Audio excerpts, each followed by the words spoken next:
Palacio de Gobierno habla el ministro del Interior, Angie Prieto. El vehículo iba por delante, un vehículo blindado.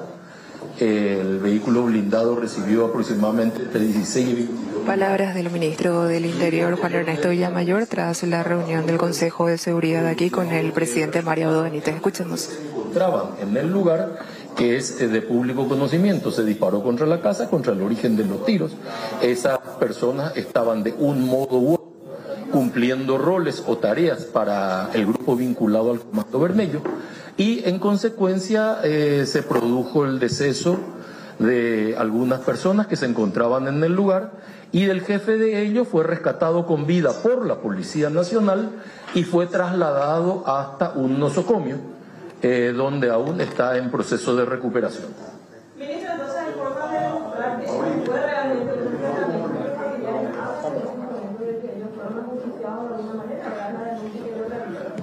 yo he visto a través de los medios de comunicación algunos comentarios de denuncia. Sorprende a mi criterio, y voy a hablar exclusivamente de mi criterio, que personas que dicen no estar en el lugar relaten lo que pasa en el lugar. Da la impresión de no ser muy consistente eso. En segundo lugar, dicen que esas personas se trasladaron hasta el lugar de manos de desconocidos. Nadie puede explicar cómo fueron a parar a ese lugar. Cosa que también, a mi criterio, carece de consistencia. Tercero, el lugar es una base narcotraficante. Nadie puede negar eso. Es una base narco. En consecuencia, todas las personas que están vinculadas con una operación en ese lugar se corresponden con actividades que guardan relación con el narcotráfico, más allá de lo que haga cada uno. Naturalmente, es más, también leí el razonamiento que dice que esta gente veía los marihuanales y veía el tráfico de drogas, pero que en esa zona luego eso no se denuncia. Eso también lo vi en los medios de comunicación. Ministro, diciéndome, por ejemplo, que en esa zona no hay que aplicar la ley. Entonces, hay que comprender que la policía no tiene que aplicar la ley y que el delito en ese lugar no es delito. Y a mí me cuesta mucho aceptar todo ese conglomerado, esa tormenta de ideas que en realidad se contraponen y se anulan unas con otras, y después se revisten de sesudos comentarios que por lo menos a mi criterio no se sostienen respecto a la necesidad que tenemos los paraguayos de eliminar al crimen organizado de nuestro territorio, sin interesar qué rol cumpla cada uno al servicio del crimen organizado. ¿Se entiende ese argumento, ministro, con respecto a lo que usted está diciendo de que muchos debían ser eliminados, por lo que señalaba con respecto al caso en Piraí? Pero hay fuentes que dicen que la familia de este albañil va a accionar contra el Estado. ¿Y cómo va a hacer el Estado para poder revertir esa situación sabiendo que esta persona era un albañil? Dije, a ver, veamos, yo en ningún momento hablé de eliminados. No, le ruego por eso. Nosotros tenemos que combatir el crimen organizado. Si la presencia policial es recibida a tiros en un lugar, la policía tiene la obligación de repeler eso. Si llega la policía a un lugar, se le dispara desde una casa y entonces la policía está obligada a salir del lugar y permitir que se siga disparando, o que aquel que disparó contra la policía ya quede impune a partir de ese momento, yo no puedo entender qué tipo de seguridad estamos concibiendo. Sin perjuicio de que cada persona tiene derecho a accionar, ese no es inconveniente ninguno. Pueden hacerlo. De hecho, yo he visto horas, apenas horas, después del enfrentamiento ya aparecía todo este tema, hablando de la contratación de abogados, etcétera, etcétera, lo que da la impresión de tener algo muy bien armado por detrás. Pero está todo bien, tienen derecho. ¿De qué sector entonces? Y supongo que que está bien armado porque pero el narcotráfico tiene una excelente estructura. O sea, ya sabían de que la policía... No. Yo digo que tienen mucha capacidad de respuesta. Yo no he dicho que ellos hayan podido prever la situación, porque si hubiesen previsto la situación, los jefes narcos no hubiesen estado en el lugar, hubiesen huido antes de llegar. Queda claro que se llegó por sorpresa. O sea, nadie puede negar el factor sorpresa. Y nadie puede negar que el enfrentamiento se produjo. Y nadie puede negar que la presencia policial fue repelida a tiros. Y nadie puede negar que la policía entró con uniforme, con sirena y con vehículos oficiales. Entonces el que quería rendirse tenía oportunidad de hacerlo y no repeler a tiros el lugar. Ministro, hay un testigo que dice que ellos estaban durmiendo cuando llegaron y no hay imágenes en el inicio del enfrentamiento como sabían que tenía que ocurrir desde el gato de Curuguatú. ¿Quién dijo, perdón, quién dijo que había obligación de filmación? No, señor, no es cierto. No, señor, el protocolo es para desalojo. Esto no es un desalojo. Yo le ruego que cuando vamos a comunicarle a la gente nuestras ideas, informémonos con carácter previo. Curuguaté es un desalojo, no es un enfrentamiento con bandas narco. Yo no tengo un protocolo. ¿El protocolo qué dice? 72 horas antes le tengo que avisar. ¿A usted le parece que yo a una banda narco le tengo que avisar 72 horas antes que voy a llegar al lugar? ¿En serio me dice que ese es el protocolo? No, pero por la parte de la filmación, digo... No, bueno, pero no me tome una parte. Ahora resulta que sí todo el protocolo, pero no el protocolo, pero una parte del protocolo sí, una parte no. Digamos las cosas con fundamento. El protocolo... Pero naturalmente que se resguarda y hay filmaciones del lugar donde están los audios. Cuando inicia el operativo. Todo se hizo, claro, y todo se hizo con la Fiscalía y con el Poder Judicial. Y durante semanas se hizo un trabajo de escucha y de localización. Todo ese material está en poder de la Fiscalía. ¿Y ya se tienen datos sobre los antecedentes de, por lo menos, estos abatidos detenidos, ministro? Sí, pero el hecho de que tenga un antecedente u otro no le convierte en criminal. O sea, yo no juzgo a la gente por el antecedente. Yo juzgo a la gente por lo que está haciendo en ese momento. Si yo tengo acá un narcotraficante que no tiene antecedente, ¿qué tengo que hacer? ¿No detenerle? Yo no estoy criminalizando el antecedente. Yo estoy combatiendo el crimen organizado. Es una cosa distinta. Entonces, no se le pueden poner estos requisitos porque a mí me da la impresión que de la sumatoria de requisitos usted me está diciendo que la policía no haga nada y que el crimen organizado impere en el territorio. Y eso no me parece que sea el objetivo del Estado. Ministro, para ustedes no hubo ningún error de procedimiento entonces en lo que ocurrió por el tema de los albañiles, que es lo que se cuestiona y todo lo que surge después, ¿verdad? No hubo ningún error de procedimiento. Cuando se entra a un enfrentamiento, la policía recibe en el lugar fuego desde la zona en la que se encuentran los narcotraficantes, abre fuego. Si usted me dice en el lugar había 40 personas, de las cuales 38 son narcotraficantes y 2 no lo son, es muy difícil en el fuego tomar esa decisión de quienes no son. Entonces yo no puedo culpar porque esta gente, la que estaba en el lugar, tampoco se rindió. Es más, si ustedes atienden a la primera declaración hecha por los familiares, dicen se asustaron, estaban durmiendo, se asustaron y se dieron a la fuga. Cuando después la prueba dice abrieron fuego, porque la prueba de nitrito da positivo. Entonces, ¿de qué estamos hablando? De una versión de los hechos que trata de colocar un montón de inocentes en el lugar que era un campamento narco. ¿Qué es lo que queremos establecer? Que la policía no tiene que actuar, que las fuerzas de seguridad no deben reprimir el crimen organizado, que tenemos que permitir que el Paraguay sea tierra de impunidad para el delincuente. Yo por lo menos con eso no estoy de acuerdo. Ministro. Inteligencia de Brasil, me imagino que colaboró, que pueda decir, estas personas son las buscadas y entre esas personas buscadas,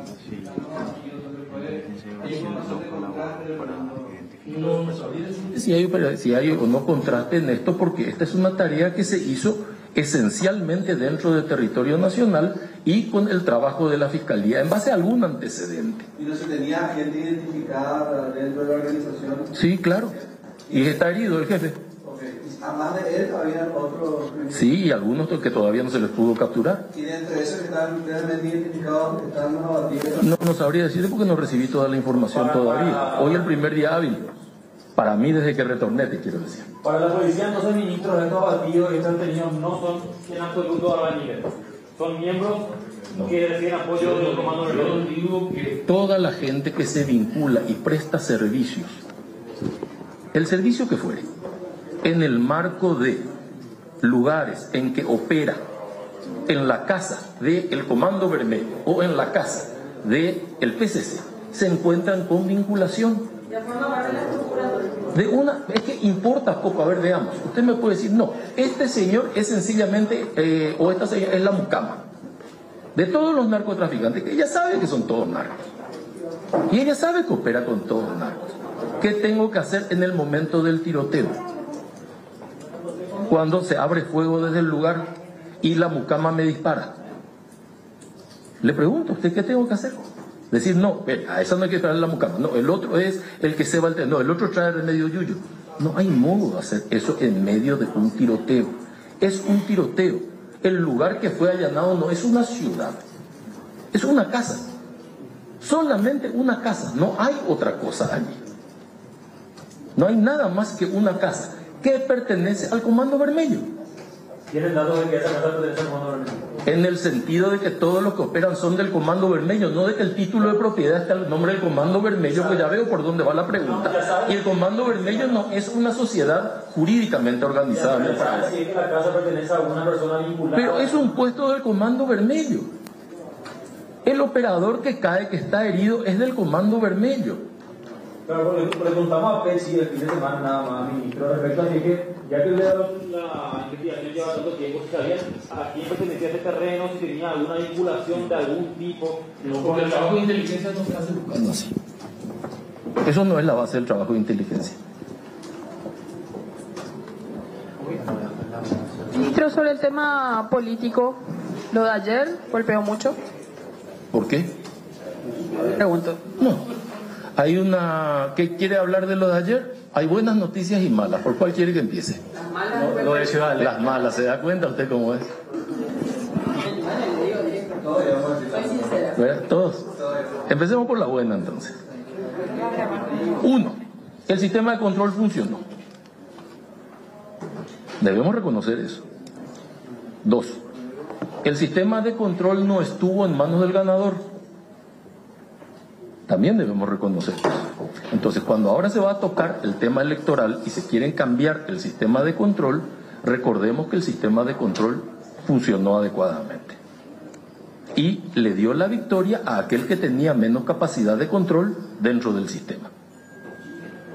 Con lo que el fundamento de que se utiliza este tipo de estructura para el fraude se cae. 2. La actuación de la justicia electoral fue correcta. En horas se tuvo un resultado. El resultado no es objetado por nadie. El resultado es la manifestación de la ciudadanía libre en las urnas. Más allá de que cada uno tenga su corazoncito de un lado o del otro, el resultado es correcto, es lo que la gente quiere. Y ahí hay una convocatoria y una llamada de atención, que puede ser la mala noticia, entre comillas. No, está bien, pero yo me identifico absolutamente con mi partido, entonces yo tengo que decir muy bien, acá hay una llamada de reflexión a los partidos políticos sobre la necesidad de interpretar adecuadamente el mensaje de los ciudadanos. Yo no puedo quejarme, más allá de que no me gusten los resultados cuando mi partido pierde. Yo no puedo quejarme del hecho de que después de 50 o 60 años la ciudadanía haya decidido cambiar el signo político predominante en determinado lugar. Me parece que es legítimo en la democracia, me parece que la alternancia es buena en la construcción democrática y me parece que la ciudadanía, si le entregamos a ellos la llave del sistema democrático que se manifiesta a través de los votos, bueno, la ciudadanía es la que eligió y bienvenido sea el resultado. Además de la ciudadanía, ministro, dentro de los colorados, el sacarillismo, el cartismo y también los enojados como Ulises Quintana, ¿hicieron su aporte en esta campaña para que no gane el Partido Colorado? No, a ver, yo no sé si hay un aporte para que no gane. A veces la dirigencia tiene la virtud de realizar el aporte sola. sin necesidad, y a veces en la dirigencia, en la actitud de la dirigencia, se pueden apreciar cosas que la ciudadanía acepta o no acepta. O sea, no hay una actitud de enojo. No, yo no creo en la actitud de enojo. Yo creo que la ciudadanía lee adecuadamente la conducta de los dirigentes y actúa de acuerdo a eso. ¿Y qué fue entonces, ministro, dentro del movimiento? Yo no busco culpables. Tendría que hacer, ¿Qué factor? a ver, es como decir un accidente de avión, ¿por qué se produjo? Y cada uno tiene derecho, y yo les doy toda la libertad de que cada uno busque un motivo. Pero nunca hay un motivo solo, hay sumatorias de motivos. ¿Cuáles son, ministro? Y para mí la sumatoria de motivos guarda relación fundamentalmente cuando uno busca ver todo el escenario con lo que espera la ciudadanía de su dirigencia, y a veces no ve adecuadamente porque no hemos sabido transmitir adecuadamente, porque quiere ver etapas superadas, porque la vida es un cambio, es una evolución y hay que ir hacia esa evolución, y porque la gente quiere una respuesta distinta y a veces no encuentra esa respuesta distinta, y eso es algo que tiene que llevarle a todos los partidos a reflexionar y a revisar la estructura de su mensaje para comprender si adecuadamente ese mensaje es interpretado con precisión por parte de la ciudadanía. Porque hay muchas cosas que podemos hacer para ganar una elección, pero a veces esas cosas nos llevan a romper principios, y a veces es mejor perder una elección respetando principios que arrasar con los principios para ganar una elección. Miguel Prieto dijo que... Trabajar, mejorar la percepción del mensaje, la presencia de la gente, interpretar adecuadamente lo que pretende la ciudadanía y llevar ese mensaje, ese pedido de la ciudadanía a través de los canales políticos. Somos instituciones centenarias, tenemos que saber escuchar a la gente y no solamente conducirla. Ministro, Miguel Prieto dijo que fue un error de Colorado Añetete haber pactado con los Zacarías y que ahí empezó él a construir su victoria. Colorado Añetete no pactó con los Zacarías. Colorado Añetete es un movimiento interno de un partido político. No es un partido político. Entonces, cuando yo acepto pertenecer a un partido político, acepto, y lo sucede en cualquier parte del mundo, que terminado un proceso interno, yo tengo que operar como partido. Si no, el partido desaparece, no tiene sentido el partido. Nosotros tenemos una democracia de partidos. Si no queremos tener partidos, tenemos que abolir los partidos. No hay problema en eso. Pero lo que no se puede es que terminada una interna, cada grupo vaya en forma independiente, sosteniendo rivalidades que ya han desaparecido en el tiempo. Porque para eso se hace la interna y después la interpartidaria. Y todos le piden, fíjese usted, todos le piden a la oposición, un poquito de paciencia, ténganme, todos le piden a la oposición que vaya unida. Ese es un mensaje normal. Sin embargo, le piden al Partido Colorado que vaya fracturado, indirectamente, porque en el fondo tratan de ver como pecado dentro del Partido Colorado la misma actitud que ven como virtud en la oposición, sin que la oposición tenga un vínculo común. Y sin embargo el Partido Colorado tiene el vínculo común. Por eso que a veces tenemos que detener un poco la vorágine de los hechos para reflexionar sobre estos elementos y ver exactamente qué le estamos diciendo a la gente. Porque los lugares comunes para mí construyen poco. ¿Y quién es entonces el mariscal de la derrota? ¿Marito o Hugo Velázquez? ¿Y por qué necesito un mariscal de la derrota? Porque ¿Por qué no felicito nomás al ganador? Ministro, le voy a decir lo que se hablaba ya de antes y que ustedes seguramente también manejan de la lectura política, que si en estas elecciones no lograban la unidad entre ustedes, los colorados, y no lograban la victoria, esto ya empezaría a evidenciar que no hay unidad en Colorado NTT, que no hay unidad dentro, obviamente no hay unidad en el Partido Colorado, y que de ahora en más... Si yo no logro la unidad dentro del Partido Colorado, es la debacle. Y si logro la unidad dentro del Partido Colorado, es la debacle. No sé por qué tengo la impresión de que va a ser la debacle siempre el razonamiento. La única conclusión a la cual usted me lleva es esa. Porque resulta que si me reuní con Horacio Cartes o con Zacarías Girón, es la debacle. Y resulta que si no me voy unido es la debacle también. Me está dando muy poca opción, denme alguna. No me respondió igual la pregunta primera. Que no tengo mariscal de la derrota, sencillamente veo que hay alguien que ganó, que quizás interpretó mejor, pero que haya alternancia dentro de un país y dentro de un sistema democrático, y que esa alternancia sea pacífica, es algo a lo que buenamente deberíamos aspirar. Y no suponer que una derrota electoral es necesariamente buscar un mariscal de la derrota y buscar culpables.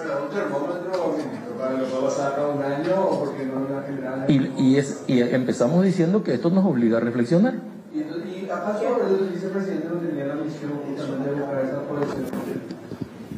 La cohesión del Partido Colorado tiene que encontrarse en todo el país, no solamente en el este. Y está muy bien, y yo creo que hizo su trabajo, y quizás el mensaje de esa unidad no haya sido adecuadamente comprendido.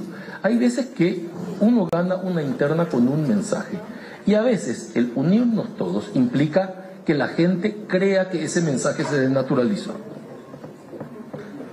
Porque la contienda de mensajes también es fuerte. Y acá tenemos que aprender todos y madurar en el proceso. Que si hay determinado mensaje que es el que está triunfando, todos tenemos que sumarnos a ese mensaje, no imponer el mensaje desde otro lugar. Ministro, o la gente no quiere escuchar, es otra posibilidad. Ministro, en resumen, yo acepto eso. En resumen, ¿cuál es la enseñanza que sacan ustedes los colorados de esta derrota y qué tienen que corregir para de acá a 1 año y medio intentar ganar la intendencia de nuevo? Mantenernos fiel a todos nuestros principios. Lo que le decía antes, yo no puedo, en aras a una victoria electoral, sacrificar principios. ¿No pactaron la impunidad? Yo no tengo pacto con la impunidad. Gracias por preguntar, Ruth. Ahora sí. ¿Ve? Ahí ya me gustó el tema. Muchas gracias. No tengo pacto con la impunidad. De hecho, el mejor candidato de Colorado Añetete está detenido. Ulises. Usted le menciona. Según las fuentes, es nuestro mejor candidato. Yo le pregunto ahora entre nosotros, ¿qué tenía yo que hacer? ¿Apostar por la impunidad de Ulises para ganar la elección? No, le pregunto. Y con esto no estoy diciendo que Ulises tenga culpa alguna. Ulises está sometido a un proceso de investigación, no más que eso. El mensaje es que yo tengo que ser fiel a los principios. Yo tengo que liberar las instituciones de la República. Y las instituciones de la República, cada una, tienen que cumplir su tarea. Yo no puedo tener injerencia en la Fiscalía General del Estado o en el Poder Judicial si quiero tener un sistema institucionalizado. Y yo no puedo sacrificar el proyecto institucional de la República en aras a ganar una elección. Por el caso de Víctor Holgado, ministro, ¿qué lectura hace el Ejecutivo? Ya se presentó la querella de cultura y el juicio que se dio. El marco institucional es responsabilidad de la Cámara de Senadores tratar ese tema. Fíjense que con el mismo respeto que tengo a la tarea de la Fiscalía General del Estado y con el mismo respeto que tengo a la tarea del Poder Judicial, tengo que respetar la tarea del Poder Legislativo. Y a veces somos criticados por eso. Ese es su carácter de ministro, pero en su carácter de político, ¿cuál sería la... No me puede negar esa respuesta. ¿Cuál sería la situación de Víctor Holgado? ¿Tiene que ser expulsado o no? Como usted dijo primero, no le puedo negar la pregunta. Y no le voy a negar la pregunta, Ruth. Pero la respuesta es que no puedo desdoblar mi rol de político de mi rol de ministro. Lamentablemente, ambas cosas... No, la Constitución, ustedes saben, cada uno interpreta acá. La Constitución paraguaya es la cosa más flexible del mundo. Todo el mundo la ve con absoluta claridad y cada uno dice una cosa distinta. Entonces... ¿Usted cree que el artículo 23 dentro del Senado va a ser el que defina por el artículo 30? No sé, el artículo que usted use puede ser el artículo 24, el artículo 25, el 30, el 23, el artículo de volumen de votos, ¿verdad? Así como alguien decía, estos juicios son políticos, importa poco el fundamento. Mire, cada uno tiene derecho a interpretarlo como quiera. Pero hay una cosa en esto, hay un mensaje de la ciudadanía en contra de la impunidad y el gobierno nacional es encargado de sostener ese mensaje. Y ha lanzado también un mensaje muy claro, el presidente de la República: caiga quien caiga, acá no hay impunidad para nadie.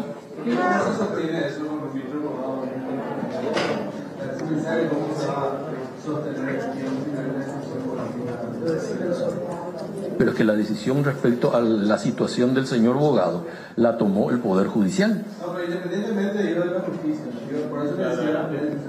Y la decisión política tendrá que tomar posteriormente o el partido o el Congreso. La señora está preguntando por la actitud que va a llevar la Cámara de Senadores. Otra cosa es la actitud que va a tener el partido a través de sus órganos, pero cada uno tiene que ir tomando eso. Lo que nosotros tenemos que hacer es reflexionar sobre esta situación.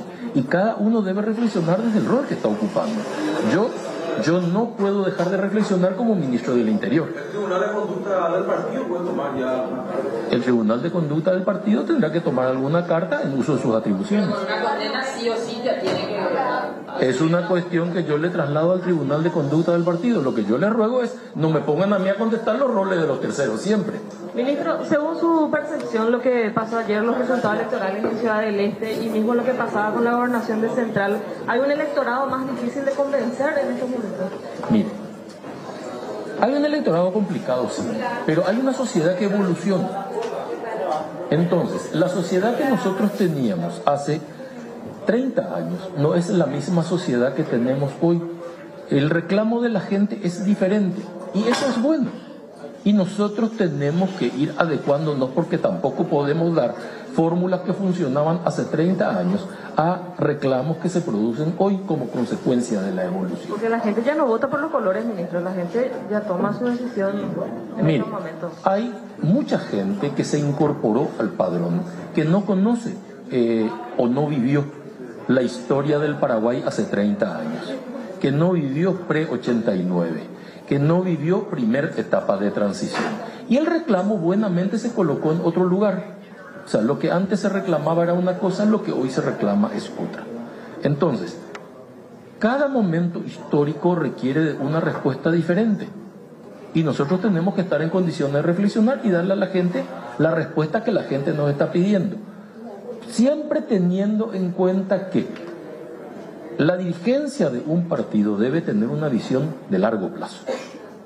Y a veces hay que construir sobre esos principios de largo plazo sin tener en cuenta la próxima votación. Porque lo que no podemos es guiar los principios de gestión de un gobierno solo por el calendario electoral. Eventualmente en este tiempo que falta para la elección, para completar el periodo de magleo, Ulises Quintana recupere su libertad, ¿ustedes consideran que con él gana la intendencia de Ciudad de León? Dije que era el mejor candidato de Colorado y quizás uno de los candidatos más potentes del partido para enfrentar hasta ahora. De hecho le escuché al ganador reflexionar sobre Ulises. Pero es un candidato potable para el 2020, entonces. Yo creo que el señor Ulises Quintana, liberado de su investigación, es un candidato potable. Yo le tengo una gran confianza política a Ulises, y eso no, el hecho de que él esté investigado no cambia para mí la potencialidad política de un hombre como Ulises si él consigue, y yo francamente espero que así sea, ¿verdad? Pero no interfiero en la gestión de investigación. Si él consigue liberarse de esta investigación y mostrar su inocencia, porque finalmente, ¿a qué nos exponemos todos? A que haya investigaciones. Y las investigaciones son todas bienvenidas. ¿Y qué tenemos que hacer? Construir el espacio de inocencia y demostrar al día siguiente que la investigación no nos puede afectar porque hemos sido inocentes y hemos demostrado nuestra inocencia a lo largo.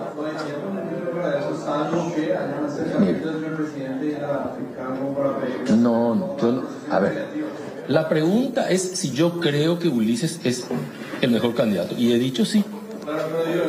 No, electoralmente si no hay tiempo, no habrá tiempo. ¿Qué vamos a hacer? Y yo no puedo saber en qué momento va a terminar la investigación sobre Ulises, ni si Ulises va a ser acusado, no, porque no conozco la carpeta. No conozco la carpeta. Entonces, ¿yo qué creo? Tengo confianza en la potencialidad política de Ulises. Eso es todo lo que yo dije. ¿Verdad? No interfiero en modo alguno con la investigación. No conozco el contenido de la carpeta, sé por los medios de comunicación. ¿Cuál es? Y bueno, y habrá que buscar otro candidato. En ese caso, el partido tiene un partido que tiene 100.000 afiliados en el este. Debe tener... Y bueno, y se trabaja así. El plan B podría ser, cuando usted dice que no se alía a la impunidad, ¿se aliarían con HC?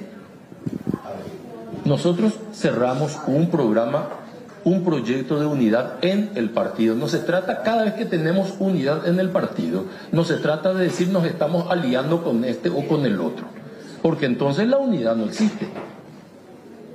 Entonces, la unidad del partido es una cosa. Si yo dibujo siempre la unidad de alianza, entonces dibujo el concepto de unidad. Si a mí me preguntan, por ejemplo, un buen candidato para ganar la elección del este, yo le pondría a Ruth, pero no estoy seguro que Ruth acepte. Pero no me responde, ministro, lo que yo le pregunté. Y le estoy diciendo que no puedo responder eso, porque si yo le hablo de unidad, estoy diciendo una cosa y usted toma la palabra unidad y me dice lo que usted está haciendo es aliarse con. Y no es, eso no es así. No es una alianza de quién con quién, es unir un partido. Los partidos se unen.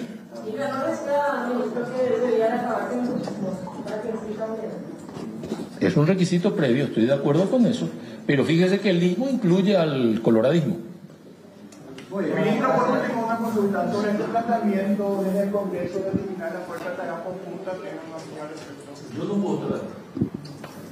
Yo no puedo estar de acuerdo. Yo creo que la fuerza de tarea conjunta la estamos trabajando para potenciar la capacidad y darle a la gente la respuesta que necesita.